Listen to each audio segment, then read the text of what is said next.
मुरादाबाद के civil line स्थित Samajwadi party के जिला कार्यालय पर एक महत्वपूर्ण बैठक का आयोजन किया गया। इस मौके पर समाजवादी पार्टी गठबंधन प्रत्याशी रुचि वीरा उपस्थित रहीं। इस अवसर पर समाजवादी पार्टी के नेता और कार्यकर्ता बड़ी तादाद में मौजूद रहे। किन्हीं कारणोंवश जनपद के सपा विधायक उपस्थित नहीं रहे। वहीं वक्ताओं ने अपने अपने विचार व्यक्त करते हुए कहा कि आने वाले चुनाव में समाजवादी पार्टी के सभी नेता और कार्यकर्ता पूरी जिम्मेदारी के साथ रुचि वीरा को चुनाव लड़ाएंगे। वहीं कई वक्ताओं ने संगठन में गठबंधन की बात भी कही। जी हां, आप देख सकते हैं तहलका न्यूज चैनल पर एक विशेष रिपोर्ट। सपा गठबंधन प्रत्याशी ने मीडिया के सवालों के जवाब देते हुए कहा कि सभी लोग एकजुट होकर चुनाव लड़ाएंगे और वे लगातार मुरादाबाद के सांसद डॉक्टर एसटी हसन से मुलाकात करने का प्रयास कर रही हैं। मीडिया के अनेक सवालों के जवाब देते हुए सांसद प्रत्याशी ने मीडिया को सवालों के जवाब देते हुए आगे कहा।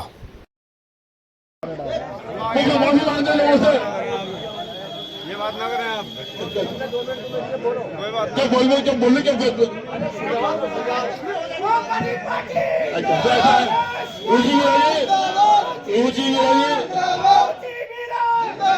रुचि वीरा जी आप हमारी मेहमान हैं, हमारी बहन है। आप हमारी मुलाकात पहली बार हो रही है और मुलाकात हमारी हो या ना हो, लेकिन हम आपका इलेक्शन दिल जाते रहेंगे। घर के लोगों के हाथ जोड़ेंगे। हमें सिर्फ ये कहना है, सबसे कह रहा हूँ मैं, किसी को कुछ नहीं कहना, सिर्फ ये कहना हमें बीजेपी को हराना है। रुचि वीरा कौन है, कहाँ से आई है पता नहीं, लेकिन हमारी बहन है, वो हमारी प्रत्याशी है, हमारे राष्ट्रीय अध्यक्ष के भैया हमको सिर्फ हमको हाथ जोड़ के लोगों से कहना है बीजेपी को हराना है और रुचि वीरा को जिताना है। और एक बात सुन लीजिए, जितने भी लोग इलेक्शन लड़ रहे हैं, जो हमारे हिंदू भाई हैं वो अपने इलाके में काम करें, जो मुसलमान भाई अपने इलाके में काम करें और दिखाएं काउंटिंग वाले कितने वोट डलवा है, उसके बाद बात करेंगे। प्रत्याशी को हमने ईमानदारी से चुनाव लड़ाया, कभी कहीं किसी दूसरी पार्टी में नहीं गए, क्योंकि मैं आजीवन सदस्य समाजवादी पार्टी का हूं और वफादारी से काट के लोग बैठे हैं। बता दें ईमानदारी से, मैंने अगर किसी पार्टी का चुनाव लड़ाया हो कसम खा के, जो कि काट में ग्रुपबाजी बहुत बड़े स्तर पर चल रही है साथियों। में पार्टी प्रत्याशी जिताने के लिए मैं पार्टी प्रत्याशी को जिताने के लिए पूरी ताकत लगा देता हूँ हर चुनाव में और लगाऊंगा। पार्टी प्रत्याशी को जिताने के लिए चाहे मेरे साथ कुछ भी हो, मैं पार्टी प्रत्याशी को जिताने के लिए पूरी ताकत लगाऊंगा। मगर साथियों, मैं आप लोगों से निवेदन करना चाहता हूँ, हम लोग समाजवादी पार्टी के आदमी हैं, अगर हमारे साथ बदतमीजी होगी तो हम फिर बर्दाश्त नहीं कर पाएंगे। जय हिंद, जय समाजवाद, समाजवादी पार्टी जिंदाबाद, अखिलेश यादव जिंदाबाद, मुलायम सिंह यादव अमर रहे। धन्यवाद। कोई किसी के साथ रहता है, कोई किसी के साथ रहता है और कोई ज्यादा तादाद में एक के साथ रहता है, लेकिन जब टिकट हो जाता है तो सबकी ये जिम्मेदारी है इकट्ठे हो जाओ, इकट्ठे होकर चुनाव लड़ाओ।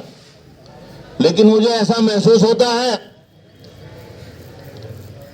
कि उम्मीदवार को हथियार बनाकर, कोई संकोच नहीं है कहने में, उम्मीदवार को हथियार बनाकर अपनी जातीय रंजिशें निकालने का काम अब तक हो रहा है।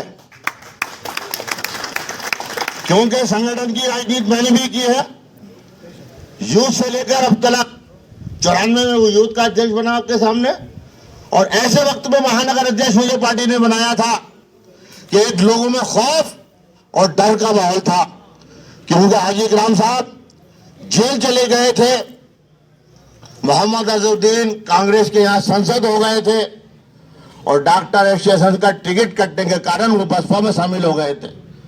ऐसे वक्त में लोगों में खौफ जब था, 42 महीने मैंने महानगर अध्यक्ष का पद चलाया और आप सब लोग गवाह हो।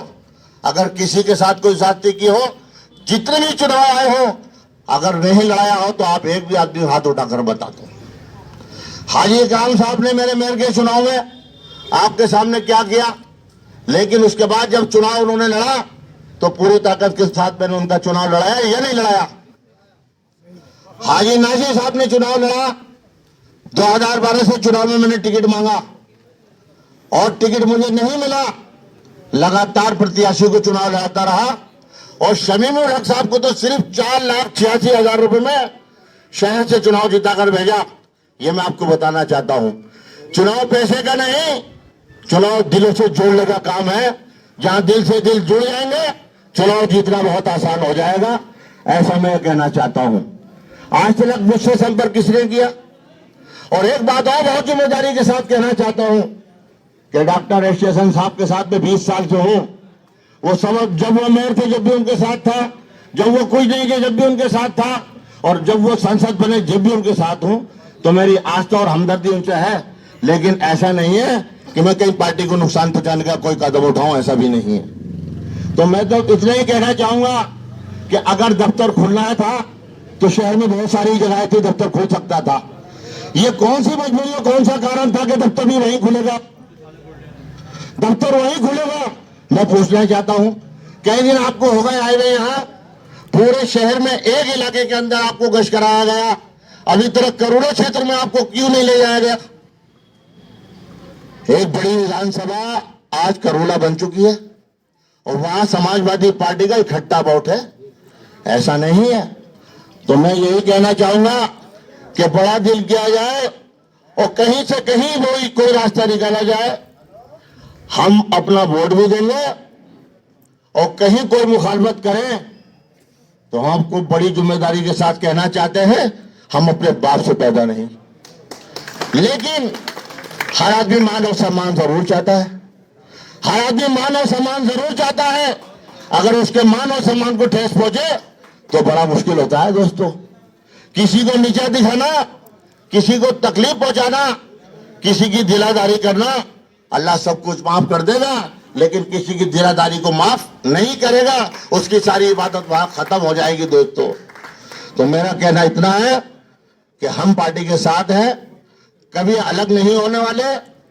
और अलग वो लोग होते हैं जिनके स्वार्थ होते हैं, हमारा कोई स्वार्थ नहीं है, हम पार्टी के साथ खड़े हैं। लेकिन एक बात और जिलाध्यक्ष जी की मौजूदगी में कहना चाहता हूं कि एस हसन साहब इस शहर के माननीय अच्छे सर्जन है, मेयर रहे हैं, संसद रहे हैं, उनको मनाने की कोशिश की जाए, उनको मनाने की कोशिश की जाए, उनको मनाने की कोशिश की जाए। मैं 4 बार कहूंगा, पार्टी हित में इस बात को कहूंगा।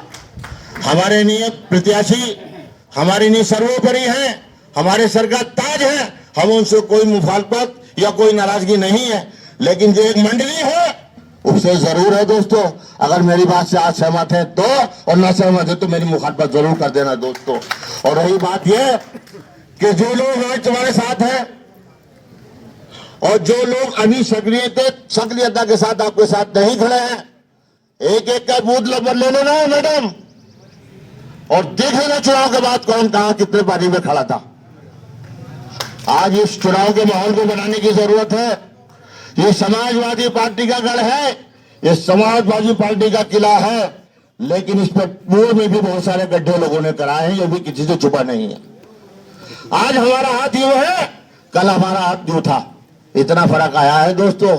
हमें मजबूती के साथ अपने लोगों को जोड़ना चाहिए, जो लोग नाराज हैं उनसे बात करनी चाहिए। और उसी के साथ साथ एक बार फिर मैं कहूंगा, आप हाई कमान में बात करो और किसी भी कीमत पे स्टेशन साहब को मंच पे लाने का काम करो, हम तो आपके साथ हैं। इनको इन्हीं अल्फाज के साथ, इसी के साथ मैं अपनी बात खत्म करूंगा।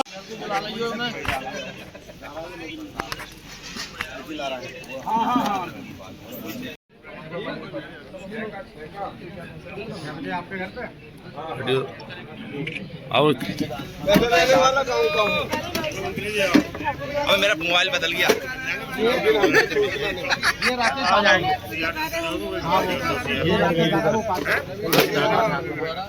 आपके घर भी चाय दिया है और आपके घर भी चाय दिया है साहब, और मेरे घर भी चाय दिया है।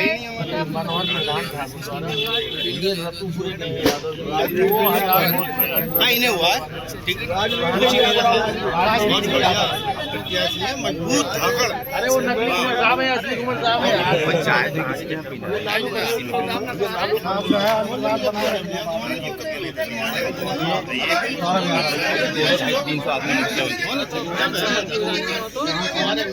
है तो समर्थक ही तो भाई एहसास होता है, तो हो सकता है वो सब ठीक हो जाएंगे। आप देखिए तो सही, 1 हफ्ते का टाइम दीजिए, आप बोलेंगे खुद ही कि जीत गए बस। अनुराग ठाकुर भी आ जाए थे प्रत्याशी के समर्थन में, सभा की थी, हालांकि वो मौजूद नहीं थे वहाँ पे। वॉलंटियर से बात की थी, उन्होंने भी तमाम तरीके की बातें की। उन्होंने बताया कि एसटीएन साहब ने विरोध किया था राम मंदिर का प्राण प्रतिष्ठा को लेकर, इसलिए उनका टिकट कट गया है। आपका क्या मानना है इसमें? देखिए, मुझे इन सब चीज़ों की जानकारी नहीं है। ये राष्ट्रीय अध्यक्ष जी जाने और हमारे सांसद जी जाने, मुझे नहीं पता है इस बारे में क्यों कटा है और क्यों जोड़ा है, ये मुझे नहीं पता। शानदार रिस्पॉन्स मिल रहा है, लोग बहुत चाव के साथ जुड़ रहे हैं, उत्साह के साथ जुड़ रहे हैं। हर समाज के हर वर्ग के लोग बहुत उत्साहित हैं। एक वार्ड मंत्र का वीडियो वायरल हो रहा है जिसमें पार्षद है सद्दाम कांग्रेस के, वो कह रहे हैं एसटीएन सही है, उनका टिकट काट दिया गया, मतलब इस तरह की बात कर रहे हैं वीडियो सोशल मीडिया पर। देखिए, इस मुल्क में सब लोग बराबर हैं, कोई हिंदू हो, मुस्लिम हो, कोई शिया हो, सैयद हो, सबका समान अधिकार है, समान सम्मान है। मुझे नहीं पता है कि इसका वीडियो वायरल हो रहा है या नहीं हो रहा है। मैंने भाई इतना फुर्सत मुझे वीडियो देखने की नहीं मिल रही। मैं तो अपने चुनाव प्रचार में हूँ और सब लोग बेहद जोश के साथ चुनाव लड़ा रहे हैं। उसका मुस्लिम नेता है, सैयद है, भैया इससे देखा नहीं मैंने, मुझे कुछ पता नहीं, मैं क्या बता। ऐसा कोई इंसिडेंट हुआ था? मेरे इल्म में कुछ नहीं हुआ। अच्छा, अभी आज के इस पूरे कार्यक्रम के दौरान एक चीज़ सामने आई कि आपका अभी तक जितना भी दौरा रहा है वो मुस्लिम क्षेत्रों में रहा है, आपने अभी तक हिंदू क्षेत्रों में कहीं अप्रोच नहीं करी। क्या आपको ऐसा लगता है कि हिंदू क्षेत्रों से आपको वोट नहीं मिलेगा? मैं तो बिल्कुल हिंदू क्षेत्रों में भी घूम रही हूँ, मुस्लिम क्षेत्र में भी घूम रही हूँ, टीचर्स के बीच में भी जा रही हूँ, जो उद्योग मतलब व्यापार करने वाले लोग हैं उनके बीच में भी जा रही हूँ, अधिवक्ताओं के बीच में भी जा रही हूँ। हिंदू मुस्लिम की कोई बात ही नहीं है भाई। हमारी पार्टियाँ जो अलायंस है वो सर्व धर्म को मानने वाला है, सब समाज, अरे भाई इरशाद भाई है, सब लोगों के बीच में जा रही हूँ। आपकी राजीव साहब से बातचीत हो रही है, क्या रिस्पॉन्स है? मैंने उन्हें फोन किया था, मैं फोन करूंगी, मैं जाऊंगी। भाई फ्रेम भी कर रहा समीर यार, समीर पूरा फ्रेम भी कर रहा भाई। मेरे बड़े भाई, अरे इसे हटाओ यार। अरे लगी रहने दो ना, क्यों हटाओ यार। मैम, ये चूंकि वो आप ही की पार्टी से अभी तक कन्विंसिंग नहीं कर रहे, अभी इसलिए सवाल कर और रहे हैं। ऐसे तो कई लोग हो सकते हैं जो अभी नमाज भाई के साथ थोड़ा नीचे, थोड़ा नीचे का महीना चल रहा प्लीज है, यार, थोड़ा नीचे। सब लोग अपने देखो प्रेम पूरा बिगड़ रहा है बिजी हैं भाई। आप लोग समझते हैं थोड़ा रूटीन चेंज हो जाता है रमजान के महीने में, तो आप ऐसे और भी कई लोग हैं जो अभी चुनाव में घर से ही चुनाव लड़ा रहे हैं, फोन पे ही चुनाव लड़ा रहे हैं। तो कुछ ऐसा नहीं है, सब चुनाव लड़ा रहे हैं, सब पार्टी के जो भी लोग हैं, जिम्मेदार लोग हैं, सब चुनाव लड़ा रहे हैं, सब लोग अपनी तरीके से काम कर रहे हैं और ऊपर वाले ने चाहा तो बहुत अच्छा चुनाव होगा, बहुत अच्छी जीत होगी और आप लोगों का सहयोग और शुभकामनाएं मिलेंगी तो और भी अच्छा होगा। अच्छा, आज के कोई भी विधायक आज यहाँ नहीं है किसी मीटिंग में, जबकि पार्टी की मीटिंग है। देखिए, उसका जवाब अध्यक्ष जी देंगे क्योंकि आज ये मीटिंग अध्यक्ष जी के द्वारा बुलाई गई थी। अब आपने उन्हें इनवाइट किया है या उनका किसी और दिन प्रोग्राम रखा है, ये मेरी जानकारी में अभी नहीं है, क्योंकि आप लोगों के सामने ही मैं अभी उतर के मंच से और यहाँ आई हूँ। ये अध्यक्ष जी जवाब देंगे कि भाई हो सकता है कि कोई अलग से मीटिंग का बंदोबस्त किया हो। रेस्पॉन्स मिल रहा है वैसे